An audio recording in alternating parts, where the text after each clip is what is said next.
నమస్తే కేఎస్ఆర్ 25 స్వాగతం సుస్వాగతం. కరీంనగర్ జిల్లా తిమ్మపూర్ మండలం అలుగునూరు చౌరస్తాలో ఎంఆర్పిఎస్ డివిజన్ జిల్లా అధ్యక్షులు సిరిసిల్ల శంకర్ ఆధ్వర్యంలో సంబరాలు నిర్వహించారు. ముందుగా అలుగునూరు చౌరస్తాలోని అంబేద్కర్ విగ్రహానికి పూలమాల వేసి మందకృష్ణ మాదిగ చిత్రపటానికి పాలాభిషేకం చేసి స్వీట్లు పంపిణీ చేసి బాణాల సంచిని కాల్చారు. ఈ కార్యక్రమంలో ఎంఆర్పిఎస్ రాష్ట్ర నాయకులు బోయిని కొమరయ్య, మాతంగి లక్ష్మణ్ పాల్గొని మాట్లాడారు. ఎస్సీ సామాజిక వర్గంలో జనాభా తమాషా ప్రకారం రిజర్వేషన్ కల్పించాలని, అందుకు ఎస్సీ కులంలో ఏబిసిడి వర్గీకరణలో సామాజిక న్యాయం జరుగుతుందని నమ్మి 30 ఏళ్ల క్రితం మాదిగ రిజర్వేషన్ పోరాట సమితి అనే వ్యవస్థను స్థాపించి అలుపెరగని పోరాటం చేసి మందకృష్ణ మాదిగ పోరాట ఫలితం నేడు సాకారమైందని తెలిపారు. చూస్తూనే ఉండండి మరిన్ని అప్డేట్ కోసం కేఎస్ఆర్ 24.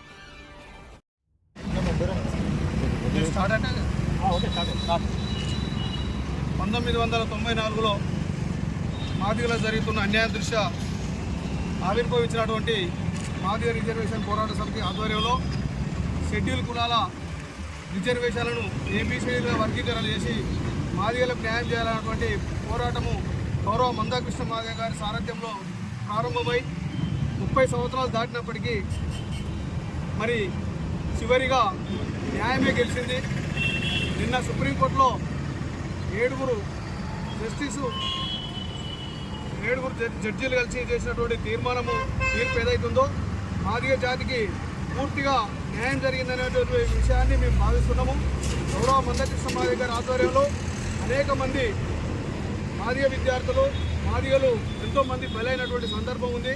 మరి ఆ సందర్భంలో ఈ వర్గీకరణను మందకృష్ణ మాదిగ గారు మాదిగ అమరవీరులకు అంకితం చేస్తున్నటువంటి మాట ఏదైతుందో అది గొప్ప విషయంగా భావిస్తూ ఈ వర్గీకరణ జరిగిన సందర్భంలో గౌరవ మందకృష్ణ మాదిగ గారికి ఈ వర్గీకరణ సాధనకు సహకరించినటువంటి గౌరవ మోడీ గారికి ఇంకా ఇతర రాష్ట్ర ప్రభుత్వాలను కూడా స్పందించి గౌరవ ముఖ్యమంత్రులు కూడా వారి ప్రభుత్వం తరఫున సర్టిఫికేట్లను పంపడం జరిగింది.